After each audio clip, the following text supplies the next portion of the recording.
Well, it's a common question. Are certain women more likely to get breast cancer than others? The two greatest risk factors are gender and aging, but some women have genetic markers that actually increase their chances of being diagnosed. Ruth Bullock-Richards, mammography technologist at the breast center at CARTI, a survivor herself, is one of them. Ruth, thank you for joining us today. Thank you for having me. So you have a very interesting story here that we'd love to get into, but let's start with that diagnosis. How did you initially get diagnosed with breast cancer?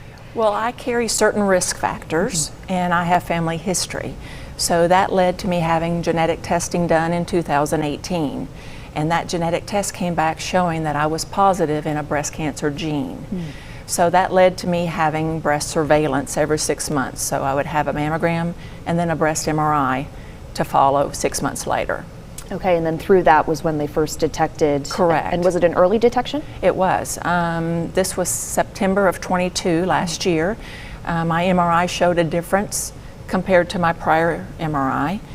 After further testing, we biopsied that area and it came back showing invasive ductal breast cancer.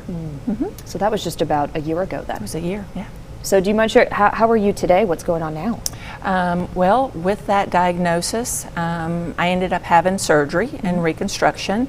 And lucky for me, that early detection, I did not need chemo or radiation. Great.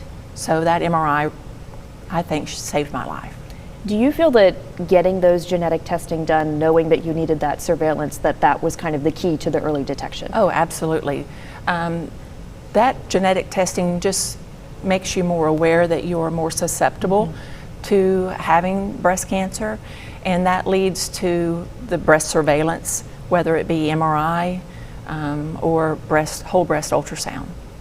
And with you're kind of in an interesting situation that you are a mammography technologist. Right. So you've kind of been on one side of it and now you are on the other. You know, how did that kind of inform how you were tackling your journey?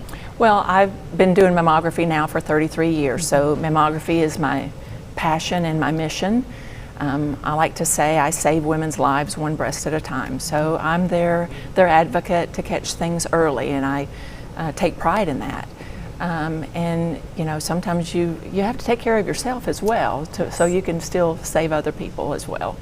I think that's so important, especially because we've talked to a number actually of healthcare providers who then got diagnosed themselves, and I think all of them have said it's so critical to take care of yourself, to put your health first as well. Right.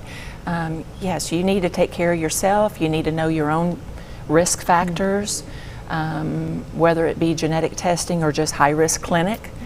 And know your breast density. Make sure your family and friends have their mammograms, and just be an advocate. Absolutely. And I know that CARTI has made it very easy, as they have the past few years, to get those screenings with mammograms and muffins. And I know that there's still one happening this weekend as well. Yeah.